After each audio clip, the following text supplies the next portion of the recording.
would be happy if there are any questions which I can answer, so I can learn where are things which our customers need some more clarification on. So happy to get any questions from your side. And I just will start the presentation, high-level overview. If you have any questions, let me know. Now the next, now it's working. So let's start with an overview.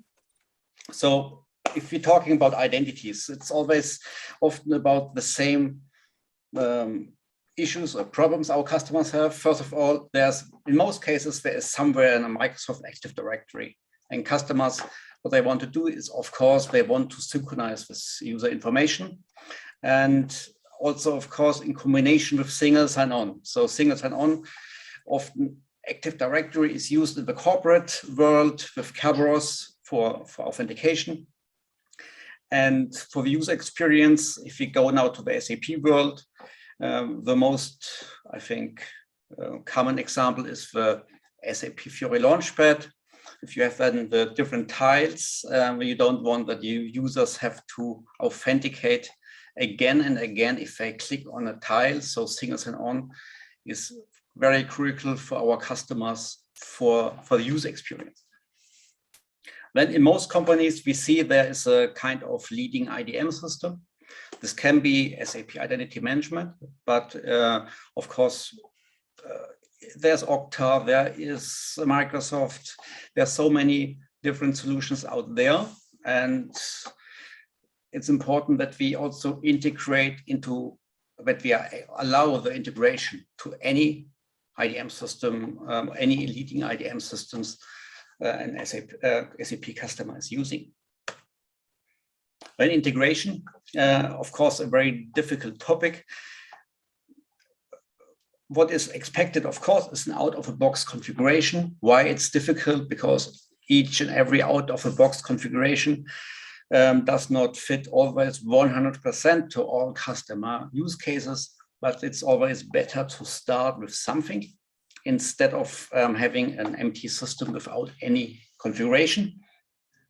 And what is also coming up more and more, even especially now with the cloud world, customers want to keep the control who's accessing the business landscape or the business applications. And that's, authentication is the first point, how you can control the access to your business landscape. Perhaps you saw this picture already. So this picture here, overall, that's the overall SAP strategy with the different layers. There's the technology, there's the intelligence suite, the industry cloud, and so on. I don't want to go into the overall SAP strategy. For me, this is now here only the part of a circle. And what we did with, from a security perspective, we put in front of it SAP Cloud Identity Services. And currently it consists out of the following services. First of all, there's authentication. You perhaps also know this as the term Identity Authentication Service. Then we have the provisioning part, and we have the Identity Directory part. The Identity Directory is the glue between authentication and provisioning. For the people on the call who have a lot of experience with authentication and provisioning, you perhaps be aware that in the past there was two kinds of directories, one in authentication, one in provisioning. That changed now. There's only one identity directory for both services, and it's the glue between both services. The third one I will talk about later, that's the outlook, it's authorizations. What is planned here from SAP side. And what's, I think, important for you to keep in mind that there will be more and more applications which come pre-integrated with us or which requires us as the standard authentication method in front. Yeah? Like, for example, as for HANA Cloud, the essential version. So if you buy, for example, this solution, it comes always with SAP Cloud Identity Services in front as the primary authentication service. Of course, you still, even if there is SAP Cloud Identity Services in place, you still can, of course, integrate your existing Active Directory or any other XAML compliant identity provider. If you have another leading identity provider like Azure Federation Services or Okta, well, you can still use that as the primary authority to authenticate. I think I have later also a picture on that. Okay. Why to use it? What are the hot topics or the important topics?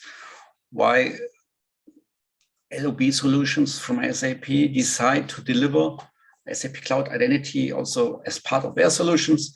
So first of all, there has to be also, in case of SAP, there needs to be one point to synchronize users. So in the past, it was the case that, well, there you see here in the back end, the intelligence suite, the industry cloud, the blue part of the circle, there is SuccessFactors, there is S4, and there were, of course, there are APIs already available where you can, for example, provision users, but it's LOB application by LOB application.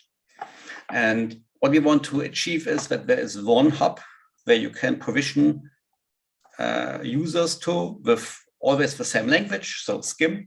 So what we are supporting with our provisioning service is the SCIM language, contact language to send user requests or to send an update or a read request.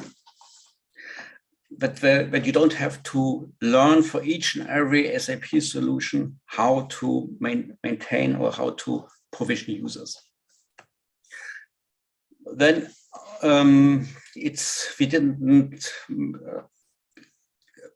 so we start with identity, SAP Cloud Identity Services. We start with a service which require a license, and that changed at the beginning of this year, I think. It was in March, that there is no additional cost or an additional license required for identity provisioning and identity authentication for SAP hybrid landscapes. So if you would get now an identity provisioning tenant from SAP, this identity provisioning tenant is designed to support only SAP Cloud, an SAP Cloud landscape, and we also provide integrations with third-party security systems, third-party security systems like Okta. So if you get now an IPS tenant, there is no charge because it is designed to support only SAP solutions plus the integrations to other security solutions. In case of SAP Identity Authentication Service, there the authentication or the log-on itself, it's free. It's free to log on to SAP Cloud, and if you combine it with on-premise systems or hybrid landscapes, it's also, the usage is also free for on-premise systems. We still have, you can still purchase for third-party solutions. So imagine you have an SAP Fiori Launchpad, and perhaps you want to use also SAP Cloud Identity Services to log on to a non-SAP business application, then you are able to purchase them through SAP Store. But for the complete SAP world landscape, there are no additional costs. And if you want to see the exact definition of it, you will find it in the SAP Business Technology Platform Service Description Guide. There's the exact definition when there is no additional costs or license required for SAP Cloud Identity Services. We deliver integrated, ready-to-use and secure SAP cloud solutions. What does that mean? So if you, for example, purchase a SuccessFactors, and SuccessFactors is your first SAP cloud solution you got from SAP, you get then automatically an identity authentication tenant. And this and the trust itself is also maintained automatically. Same for the provisioning. So in case you purchase SuccessFactors today, you would get also an IPS tenant. And in this IPS tenant, the information about your SuccessFactors, so the destination, is already maintained, and some transformations, how you, for example, get your users from SuccessFactors to S4 as one example. So there is some out-of-the-box configuration there. Of course, like I said before, in many cases, customers change that on their requirements, based on their requirements. The identity directory, which you can see here in the middle, it's getting for us more and more important because we need one central point of truth, also for compliance requirements, that we know, okay, who is able to access the SAP business landscape, because it's in case a customer is using, for example, Okta or Microsoft Active Directory, of course, we still need to know who is able to access the SAP side of the house to provide security functionality with SAP context. Innovation and build, that are two topics. The first topic, the support innovation topic here, you can see, this is more an organizational topic. So what we see sometimes or often is that if a customer is using Okta or Microsoft Active Directory Federation service, this is normally managed by the infrastructure teams within a company. It's also designed for the infrastructure demands, and it's often very difficult to get any changes there. Yeah, and it's I think the security requirements for the infrastructure layers or for your devices for operation systems, they are sometimes a little bit more strict than for business applications, especially in the consumer space. Yeah, of course, the financial data, that's equally important, yeah, or equally security sensitive. But in case of SAP applications, you have sometimes the need that you're able to react quickly so that a partner can access your business applications, or you have perhaps a consumer case where you want to provide your customers itself the possibility via a self-service to get something which requires an SAP system interaction. And that's why sometimes it's good for companies that the SAP teams or the teams who are responsible within your organization for SAP have also the control or can change a little bit the authentication and provisioning requirements for their SAP business landscape. That's what's meant by support innovation below. And building extensions, that's something. So many customers starting to use, for example, BTP, so Business Technology Platform, and they just want to extend an existing on-premise landscape. Well, and it's pretty easy to just synchronize then the users from the ABAP store into identity directory, and then you are able to authenticate also to the extension built on SAP B2P. So that are the top reasons why customers are using SAP Cloud Identity Services.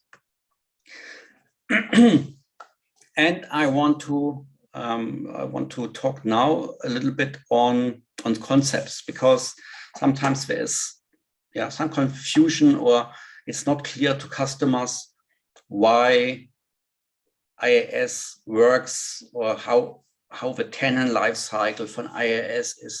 So that's why I put in here several key points that you understand how we deliver SAP Cloud Identity Services. And I would like to start with the default tenant model. And you have here again the picture of SAP Cloud Identity Services. And what's important for you to know that SAP Cloud Identity Services is designed to run once for your complete landscape. Yeah? So this could be here SuccessFactors, this could be S4, this perhaps Analytics Cloud, and then you have some on-premise systems. But the idea is that you have one default instance of SAP Cloud Identity Services. That means if you take this one, if this is perhaps here the S4 system, if you buy the S4 system, you get automatically the entitlement for an SAP Cloud Identity Services tenant. If you buy 3 times more an S4 system, well, when it's designed SAP Cloud Identity Services, that you provide only one tenant for your complete landscape. So that is the term default tenant. And also, so everything what you are buying then, perhaps the next one what you are buying is SuccessFactors. Then we will configure SuccessFactors against your existing default tenant, which is available. Of course, you can get also a test tenant on request for your system landscape. That's no question. And what you can also get are additional tenants, which require then a license or which consume your CPA or pay-as-you-go credits. So this is the logic how you get a tenant. And the question is now how exactly you get it. So the default delivery itself is via Business Technology Platform. So you can go to the Business Technology Platform and then you can enable there your identity authentication tenant as one example. So that's the default channel, how we deliver it. And there are more and more applications like here on the right side, which do this automatically. So like I mentioned already, if you buy SuccessFactors and you don't have identity authentication service, you get it automatically, yeah? An instance of SAP Cloud Identity Services. But of course, this enablement of each and every solution at SAP that they deliver automatically an IaaS tenant or an identity provisioning tenant doesn't matter. This will take some time. That's why the default delivery is via a self-service, so you can get always identity authentication or provisioning as a self-service within the Business Technology Platform. Okay, default tenant model. Then there are always questions. I just want to check if there is any questions related to the current. Is there a user limitation on SAP Cloud Identity Services? So our metric is based on logons, so there is no user limitation. So there is a limitation on the logons, so logon, or you can say authentication. Of course, that means if you authenticate against any third party, any business applications, you have to pay, but there is no limitations regarding the SAP applications. So we don't say, oh, you have only 100 authentications, and after 100 authentication, you are not allowed to authenticate against the SAP landscape anymore, you know, like against your S4 system. So this is not the case. So we do not stop using, we are not stopping you using identity authentication service in relation to SAP Cloud Landscape or SAP Hybrid Landscape. Okay, this picture now is here about the two modes how to run identity authentication service. And there are, first of all, there's the standard mode. You see it here on the left side. And in this case, the users are maintained here within IIS. They can be manually maintained via, for example, self-registration. Self-registration normally makes no sense for employees, but it could make sense for consumer use cases. For employees, normally they come from somewhere. It could be an SAP identity management system. It could be also Active Directory. It could be Okta, there you can sync information. But the user itself, here on the left side, he will authenticate against identity authentication service. And then he gets a token. The token will be sent back to the web browser, and the web browser then can authenticate against the SAP Cloud application. So that is the standard mode. What is still possible here is to use an, currently my problem is, now it's working. My screen was frozen, but now it works again. What is also possible here is that you reuse an existing certificate. Like if you have your own private public key infrastructure and you provision your certificates to your devices, you can use that certificate to authenticate against IIS. So in this case, the user don't have to type in user and password, but what he is doing, he just shows his certificate and then can authenticate against the SAP Cloud World. Also, Microsoft Active Directory is working with Kerberos. The Kerberos authentication or SPNego. So SPNego is just a wrapper around Kerberos from a technical perspective. So you can reuse your Microsoft authentication to authenticate against identity authentication service. So again, no user and password. Of course, in these cases here, that is, it depends on how you implemented Microsoft Active Directory, because in most cases, it is of course only available in your corporate landscape, and not if you have a sales colleague and he is traveling around. And in these cases, if you don't use like a VPN to connect to the company with his laptop, he don't has normally a connection to Microsoft Active Directory, but that is something specific to your companies, how you implemented it. The second one is a proxy mode, also often used, especially if a customer is using any, that's here only one example, if a customer is using any third-party XAML compliant identity provider, like Microsoft Azure Federation Service. It's also available on-premise from Microsoft.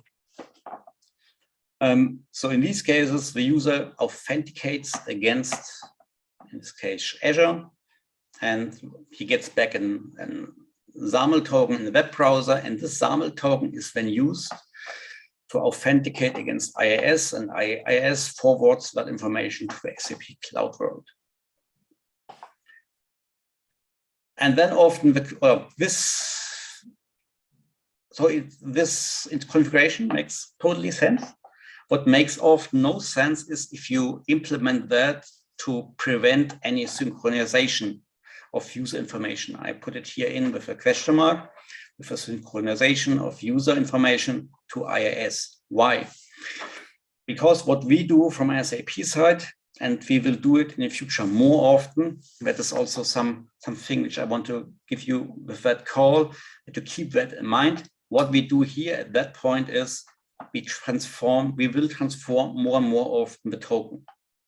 So again, in this example, you have here a XAML token from Azure, and you use it to authenticate against IIS. What we are doing then is we will more and more often transform this token, the XAML token, to another format like OpenID Connect. Why we do that? Because there are some big advantages in case of identity propagation if we uses, if we transform a token and enrich the token with additional information, and then send it to the SAP Cloud World. So in many cases, the user, or also especially in the future, the user data will be required also in IaaS. But that configuration, you can see, is still valid. So the user authenticates against Azure, gets a token, and that token then will be reused, extended, and you can then authenticate against the SAP Cloud World. There's also a third option here. It's an OR. You can see it's not very often used, but I just wanted to put it here in. It's also possible that there is an on-demand password verification. So in case you don't want to synchronize credentials, there's also the possibility of an on-demand password verification, but it's not often used. But please keep it just in background that there is a possibility to do it. After the two modes of IaaS, so the identity authentication service, I wanted to explain you also the two modes, how to run the IPS, so the identity provisioning service. So the first mode is the source and target mode, we call it, or also in the documentation. You find always in the documentation of IPS the source systems and target systems. And if you're using this concept, what you are doing is that the brain, what has to be done is identity provisioning service. That means identity provisioning service, you maintain the job, for example, and this job then calls an on-premise system, reads perhaps the on-premise data and send it to, or provision it to SAP Cloud systems. Yeah? So the logic, what has to be done. So the job itself, when something will be synchronized, and also how it will be synchronized. So the transformations are within provisioning service. What's also possible is here to read Microsoft Active Directory. Yeah, no problem. That's also possible. That is the first mode. And the second mode is the proxy mode. And in this case, many customers are using this mode if they have an existing IDM system, a very strong investment in this IDM system also to manage the SAP systems. And in this case, SAP provisioning, the provisioning service of SAP Cloud Identity Services is just like an API hub. Yeah? So it provides you one central point to create, delete, and read users. But the brain itself, what has to be done? Yeah, the jobs and the transformations are completely done within your IDM system, your central IDM system. And these two things are very important for you to understand. Of course, you can also combine them, both modes, but I would not recommend that because, it is difficult. So if you have here logic within your IDM system, perhaps on-premise or Okta or something else, and if you have here some logic, what has to be done? So if there are two brains, 2 points where you maintain jobs and transformations that normally do not work, or is very, very error prone. Okay.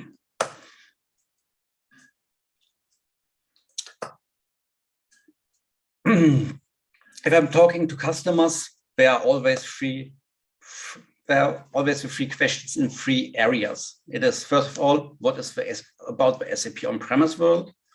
What is about adjacent SAP solutions, how that fits together? And what is about non-SAP? And I just want to summarize it and the most often asked questions in this relation. So let's start with SAP on-premise. What's often the question, okay, where's SAP NetWeaver? And in our case, SAP NetWeaver, there is, of course, the user store in ABAP and in Java. And well, that's an important source for identities. And how you can read that or how you can integrate that. So you can integrate that with our provisioning service to read information For example, you can read information from NetWeaver and send them to, I don't know, to S4 or to your own build application on BTP if you build an extension on it. So that is working. Same for SAP Identity Management. In case of SAP Identity Management, most customers using SAP Cloud Identity Services and in detail the provisioning service as a proxy to extend SAP Identity Management via the proxy to the SAP Cloud world. So in this case, the connectors you have in Identity Management, some connectors for the cloud world, you can imagine it are within SAP Cloud Identity Provisioning Services in the cloud. So they just use it as an extension to the cloud. In case of SAP Single Sign-On, I mentioned it already before, SAP Single Sign-On is about authentication. So it's about this topic here. If you're using SAP Single Sign-On, you're using normally Kerberos with SP-Nego, or you're using the short-lived X509 certificate. I mentioned it before. You can use both token also to authenticate against SAP Cloud Identity Services. So that is also working. In case of adjacent SAP Cloud capabilities, there is the XSUAA. So that is the authorization engine within BTP. And of course, if you know it, what you have to do there, you have to create users and you assign users to roles. And there is a source and a target system within the provisioning service also to fill XSUAA with information. So that is possible today. Then the next question often is SAP Identity Access Governance. How is this fitting into the big picture? So especially regarding provisioning servers, because identity access and governance is also about provisioning then especially roles, assignments to users. And the good thing here is that SAP Identity Access and Governance is just reusing an existing provisioning tenant. So I'll give you an example. If you start with SAP Cloud Identity Services for authentication and user provisioning, and then you just later decide to use Identity Access Governance, then you can just reuse your existing provisioning tenant within IAG. So that's not a problem. If you're starting to using Identity Access and Governance first, and then you're using SAP Cloud Identity Services, then it's the same. We just will reuse the provisioning, the IPS, which is provisioned via IAG within SAP Cloud Identity Services. So the good thing here is that it's all the same. And non-SAP, I mentioned already how that fits in relation to SAP Cloud Identity Services. A short product outlook. The first topic is not a fancy one, but it is required by our customer, and it's really important that we deliver SAP Cloud Identity Services pre-configured with more and more SAP Cloud solutions. That means if you are buying not only SuccessFactors and S4 and these kind of applications which are already integrated, but that we are able to cover, I don't know, 80 or 90% of SAP Cloud solutions, which comes with a pre-configuration with Identity Authentication Service and the provisioning service. But that will be a long journey. It will be also not ready in 2022. So that are years we're working on the integration with each and every SAP Cloud solution which is available. We want to continue to provide SAP Cloud Identity Services for free for SAP hybrid landscapes. That also means that, of course, some functionality, let us call it enterprise functionality, we cannot deliver as part of identity authentication service. We did that also in the past, so things like role mining, requires a lot of database, things like segregation of duties. So these kind of enterprise services are already part of identity and access governance and will be also in the future part of identity and access governance. What we want to provide is a standard service, a simple and a standard service, which don't require additional licenses for authentication, for user authentication and user provisioning. We will support reliable and established open standards. So what just came here in addition to is we support now also FIDO2. So the standard FIDO2. So in case of you want to reuse your biometric authentication of your Windows PC as one example. So you have if you have your fingerprint on your laptop, and you can then integrate with Windows in the end with Windows Hello to use that biometric authentication also to log on to SAP Cloud Identity Services. So that's just the last open standard which we supported, of which we are now supporting. We will not support each and every standard which is out there, only the ones which we think make sense for the enterprise world. We will also in the future be open to any third-party systems. So any integration, for example, any integration of a third-party IDM system, also with our provisioning service, does not require a license. It's open, and we want to keep it also open because we know that customers, they have an existing leading IDM system, and we want to be open for your landscape you're having. But identity directory, where you should expect that we are investing here more into that topic. It's already available, but it's currently more. There's no UI interface to browse it and to see it, where you can expect that we investing into that topic here. And the third topic, big topic, will be central policies. That will be here on the right side, the empty box, central policies. So starting with business technology platform, that means that you have a policy-based authorization engine for your applications on BTP. Not like the approach what we have currently, where you have users and groups and then you assign it, but with central policies you have much more flexible framework to assign permissions to your applications running on BTP. And the last one is to simplify the identity propagation between services. So identity propagation, like for example, if you have a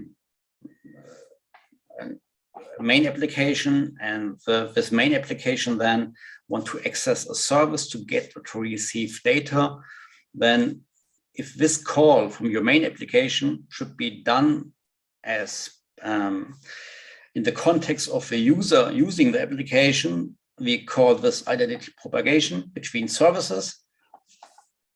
This is currently already possible, so you can do that, you can maintain that. The issue what we have currently here is that there are more and more services, and currently the identity propagation you have to maintain between two services. And so it's getting more and more complex because there are so many more services in the cloud. And we want to provide an identity propagation mechanism that a token can be reused across a process. That is not a point-to-point configuration of trust, but that one and the same token can be used across several systems for one process. That's the idea behind that. So technically behind that is OpenID Connect, where you such tokens you can then reuse. You can reuse them between several systems which belong to the same process. With that, yeah, that's our community. Yeah, you can find yeah, the picture or the overviews of enterprise security services, videos, and so on. So that's our starting page. And I just want to check now if there are any questions. Thanks, thanks, Matthias. I think there are multiple questions. Yes. Maybe I can read out the question and you can respond to them, or maybe we can ask the people who ask the question to unmute themselves and ask them. Kushal, would you like to unmute yourself and ask your question regarding both RISE as well as the authentication, MFA? Which questions you are? Sorry, just check. Okay, so Kushal is asking whether this particular product is available as part of the RISE with SAP bundle for the private cloud edition of S4. So if it's RISE, and if, for example, if you have an S4 PCE system as part of RISE, then you get automatically an BTP account and you can create your own IIS tenant and use it for free as part of your BTP account you are getting. Yes, so it is. BTP is part of the PCE version of S4, and there you can get it and use it for free. Cool. Then there is a question around Azure as the primary IDP. So the question goes, why, when you say you can still use Azure as primary IDP, documentation states that IIS still needs to be configured as a proxy. Why is that?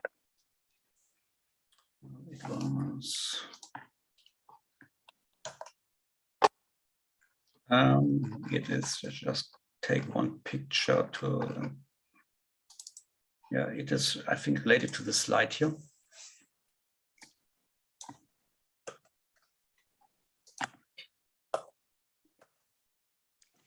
So currently, so the question is the following, why we cannot remove here IIS? And we got this several times. So if you, why cannot the ADFS trust or talk directly to the SAP Cloud application regarding the authentication procedure? So currently, there are still many applications which are supporting that, no question.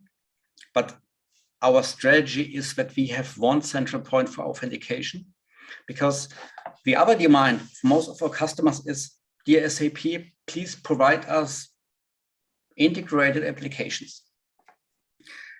And if we are talking about integrated application, it is, yeah, it's also very often that I just explained is the identity propagation. It doesn't matter if it's Azure or if Okta, they will not help us to integrate our backend systems. And it's very important for us to have one central point to transform and token here from ADFS to enable identity propagation for our backends. That's why we recommend to use IIS between as a proxy. Of course, you still can connect some systems. You still can connect directly. Yeah, you don't need IIS, but you have to expect that more and more applications require IIS as an integration point. Thanks. I think there was also a question around multi-factor authentication. So Kushal asks, can we use MFA in addition to SSO if in Azure Active Directory this is enabled or enforced? Can we just read it out? Can we use MFA? So so if you're using, if you take the left side here, MFA, So IIS itself provides multi-factor authentication. So you can use, on the left side, multi-factor authentication as part of identity authentication service. We call it in the documentation not multi-factor authentication, it's risk-based authentication, where you can define things like if someone wants to access an HR system or the success factor system, then a second factor is required and you have to type in your token, for example. Yeah? So there's functionality within IIS which you can use. Of course, you can also use any of your Azure Active Directory. Yeah? But so in case of the, but the Azure Active Directory has no knowledge about, normally it's the case you log on to ADFS if you're logging on to at your PC, yeah, and then you want to access something, then you get your token, and then this is then reused for the SAP Cloud World. You can, of course, use what Azure is providing, what they provide in detail. I cannot tell you. I'm not so deep into what Azure is providing it as MFA. Okay. I think there is a question around the user limit. Is there a user limit on SAP Cloud Entity Service? I think Matthias answered that already, right, Matthias? Okay. Yeah. No limit. Okay. Yeah, thank you. So is there any specific recommendation to have specific tenants or dev QA pre-production? It's really what customers are used to, right? So if you have a journey from your classical R3 system on-premise to S4 in the cloud, some customers are using a 2-tier, some a 3-tier landscape. It's really often what the customer want to have. Most customers are fine with a 2-tier landscape for IIS, but well, I also know customers who have a 5-tier landscape. It's really depending on the customer. So I think there is another question which I don't know whether you've already answered or not, but let me just read it out. What is the limit of provisioned users in IPS to SAP Cloud? Or is there a limit, or do customers have to pay for larger licenses based on number of users provisioned using IPS? Go. There is, so if you go in here to the left side, there is no limit how many users you are able to provision. Of course, there is a limit of how often you can schedule a job. Yeah? So you cannot schedule a job every second. Yeah? So there are limitations within the product, how you can use it. Yeah? Of course, if you send now with an IDM system every millisecond and request to our service, then there will be a bottleneck, and yeah, it's just getting slower, but there is no license limitation. Okay. So I think the next question is around how user will log in SAP GUI because SAP user ID field length is limited. Kushal, would you want to explain that? Because at least I couldn't understand the question. Otherwise, if you do, yeah. Sure, Kushal, go on. So Matthias, if you see typical in Fiori, so Fiori web URL, I have already integrated with Azure Active Directory, and we are using MFA also. So multi-factor authentication, which is mobile OTP, that we have done that. But in GUI, so I was in touch with a couple of people in SAP also. Still, I'm struggling. I'm finding a solution to that because in GUI, the number of fields, it is limited and it's we can't enter anything else. So how MFA will function in GUI, because it's hardly few limited characters. My name and entire email ID will be longer, lengthier. So how we will integrate there? If you're talking about GUI, is that the, do you talk about the SAP S4HANA GUI. SAP S4HANA GUI. The traditional way how we log in SAP, normal way. GUI is there, Launchpad, SAP Launchpad, you can say. Yeah. Okay. So the little piece of software you deployed on the PCs, and so the SAP log-on pad. Yeah. Okay. So the SAP log-on pads itself, it does not support XAML. Yeah, so it cannot, because it do not support XAML, because it's not a web-based application. XAML was designed to support web-based applications. Correct. Well, it do not support IIS. It also do not support directly, yeah, via XAML, and it also do not support Azure ADFS. So if you want to have multi-factor authentication with SAP GUI, currently the only option is with SAP single sign-on with X509 certificates. That's currently the only option we have. There are discussions internally, but that's really nothing which I can tell you, to perhaps enable or to make SAP GUI be able to act like a web browser only for the authentication, but that's not decided yet. So currently, if you want to have multi-factor authentication for SAP GUI, this works only with secure login server, part of SAP single sign-on. Matthews, I would like to know more about this, because I checked with the couple of many CIOs also part of CIO groups in India. If someone can from SAP side, if they can guide us and we can achieve this, so this may be a case study for SAP also, because with new normal way of working where people are working from any part of the world, not just secured office space. So security is a big concern. So I think we need to think towards that. Yeah, multi-factor authentication came up in the last, I think, half a year. We get this more and more often because of legal requirements. Yeah, we can get in contact with you. You can just send me a mail, and we can then check if we have some material out there, what we recommend. Sure. If you want, I can connect both of you on email.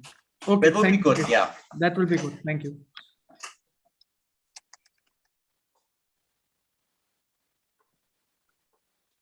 I'll do that, no problem. Any further questions for Matthias? I don't see any other questions on the chat. So if anyone has a question, you can just unmute yourself and ask your question.